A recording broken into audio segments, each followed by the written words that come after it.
You've been told to stop eating meat. Maybe your cardiologist said it after your last stress test. Maybe you read it in a pamphlet in the waiting room. Or maybe a well-meaning family member slid a plate of steamed vegetables across the table and said, "You need to be careful now." And here you are, feeling like the foods you've eaten your whole life have suddenly become the enemy. But here's what I've spent over 30 years in cardiology and internal medicine learning, and what most doctors don't have time to explain in a 12-minute office visit.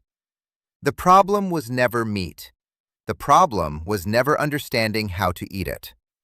Let me say that again, because I know how shocking it sounds. The blanket advice, avoid red meat, cut out saturated fat, go plant-based. That advice is incomplete.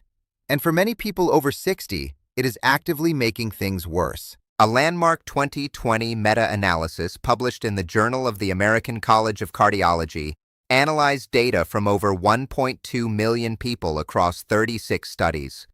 And what they found turned heads in cardiology departments worldwide. Unprocessed red meat showed no statistically significant association with coronary artery disease mortality. None. But processed meats, the deli slices, the hot dogs, the packaged sausages, that's a different story entirely. So why are you still being told to avoid a grilled piece of salmon or a modest serving of grass-fed beef? Because the conversation got simplified. And when medicine oversimplifies, patients pay the price. By the end of this video, I'm going to give you a science-backed practical protocol, one you can start using at your very next meal, that tells you exactly how to eat meat when you have coronary artery disease. Not whether to eat it, how. And I promise you, your heart can handle more than you've been led to believe. What's actually happening in your coronary arteries and why meat alone isn't the villain. Let's start at the root, because that's the only place worth starting. Coronary artery disease, CAD, happens when plaque builds up inside the walls of the arteries that feed your heart. Think of your coronary arteries as garden hoses. Over time, if the inner lining of those hoses gets damaged and inflamed, your body patches the damage with a substance made of cholesterol, calcium, and white blood cells. That patch is what we call plaque, and when it grows large enough, or ruptures, it can block blood flow to the heart muscle. That's a heart attack. Now, for decades, the dominant theory was simple. Saturated fat raises LDL cholesterol. LDL cholesterol builds plaque. Therefore, eliminate saturated fat. Eliminate meat. Case closed. But here's what we now know that we didn't fully understand 30 years ago. Not all LDL is created equal. Research from Stanford University and others has distinguished between two types of LDL particles. Large, fluffy LDL particles are relatively benign. They don't easily penetrate arterial walls. Small, dense LDL particles, on the other hand, are the ones that burrow into your arteries and initiate that dangerous inflammatory cascade. And here's the critical part. It's refined carbohydrates and sugar, not dietary saturated fat, that most consistently drive up small, dense LDL production. A 2014 study published in Annals of Internal Medicine, one of the largest systematic reviews of its kind, found no significant evidence that saturated fat intake was associated with cardiovascular risk when looking at total diet quality. So where does meat fit in? Let me show you. I want to tell you about a patient of mine. Let's call him Gerald.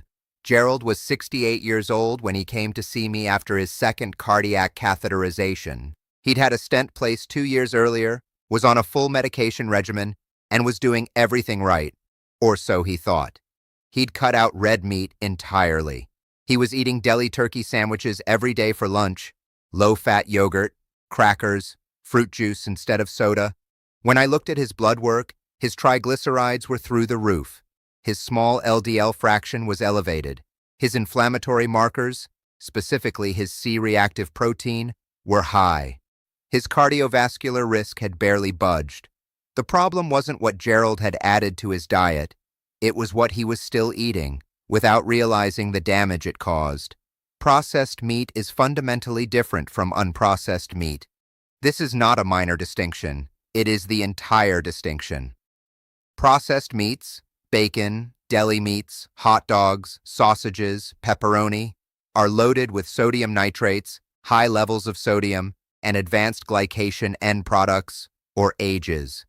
AGEs are toxic compounds that form when proteins or fats are combined with sugar during food processing.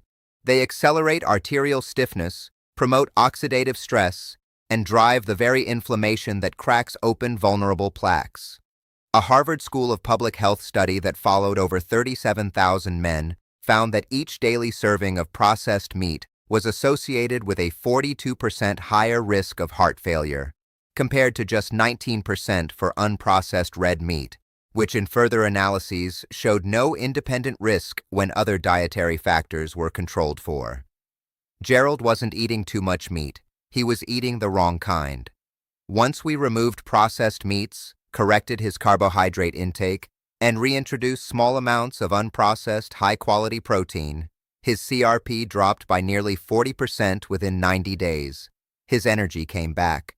His cardiologist was cautiously impressed. You may have heard about a compound called TMAO, trimethylamine N-oxide. It emerged from Cleveland Clinic research published in the journal Nature Medicine around 2013, and it caused enormous headlines. Here's the concern. Certain gut bacteria metabolize a compound called carnitine, found in red meat, and produce trimethylamine, which the liver converts into TMAO.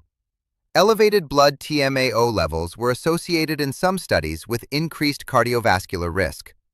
But here's the nuance the headlines missed. TMAO production is highly dependent on your gut microbiome composition.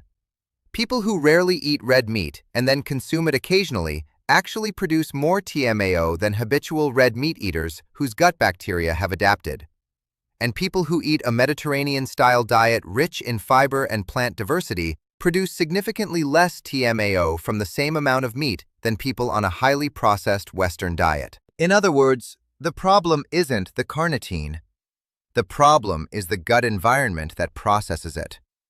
And the gut environment is shaped, directly and powerfully, by the diversity of plant fiber you eat. This is why pairing meat with vegetables isn't just about vitamins. It's about reshaping your internal microbial ecosystem into one that handles animal protein in a cardiologically safe way. Eat more fiber, diversify your vegetables, and your gut will become your heart's ally. Let me bring everything together for you right now. If you have coronary artery disease and you want to keep eating meat, here is your 5-point protocol, backed by the science we've just walked through together. Point 1. Eliminate all processed meat. Today. Not next week. Today. Deli meats, hot dogs, sausage, bacon, packaged jerky. These are the real villains. Not the steak, not the salmon. Point 2. Choose unprocessed, high-quality proteins. Grass-fed beef in 3 to 4 ounce portions. Wild-caught fatty fish 2 to 3 times per week. Pasture-raised poultry, lamb. These are your cardiac-safe proteins. Point 3. Cook low and slow or marinate before any high-heat cooking. Braise, poach, bake below 300 degrees Celsius.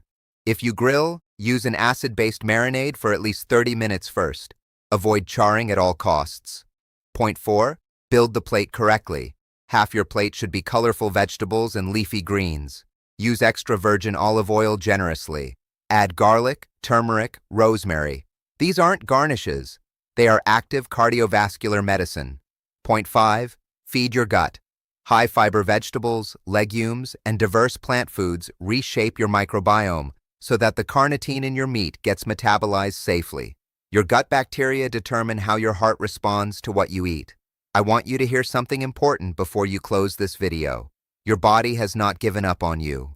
I have seen patients in their 70s with decades of poor dietary habits, with stents, with bypasses, make meaningful, measurable improvements in their inflammatory markers, their lipid profiles, and their quality of life by applying exactly what I've shared with you today. The scalpel that placed your stent was a powerful intervention, but what happens at your kitchen table every single day is more powerful over time. You are not a passive passenger in this. You are the driver. I want to give you a 30-day challenge. For the next 30 days, apply this protocol strictly. No processed meat. Fatty fish at least twice a week. Every protein meal served with vegetables and olive oil. Keep a simple journal. Just note how your energy feels each morning, and whether any symptoms like shortness of breath on exertion or chest heaviness shift. At the end of 30 days, show those notes to your cardiologist.